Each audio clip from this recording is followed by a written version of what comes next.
മുഖ്യമന്ത്രി പിണറായിയുടെ മാത്രമല്ല മന്ത്രിസഭയിലെ മറ്റ് നിരവധി CPM മന്ത്രിമാരുടെ പെരുമാറ്റവും ധാർഷ്ട്യവും ജനരോക്ഷത്തിന് കാരണമായിട്ടുണ്ട് എന്നതാണ് എൻ്റെ ഒരു ടേക്ക്. അവരൊക്കെ തോറ്റതിനാൽ അവരുടെ പേരുകൾ എന്തായാലും തൽക്കാലം ഞാനിപ്പോൾ എടുത്തു പറയുന്നില്ല.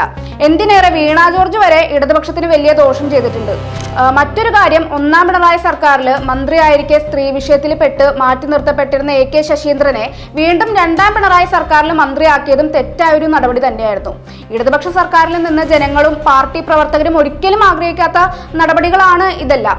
CPM കോട്ടയായ എലത്തൂരിൽ നിന്നും NCP നേതാവായ AK ശശീന്ദ്രനെ ഇപ്പോൾ തോൽപ്പിച്ചതും CPM പ്രവർത്തകർ തന്നെയാണ്.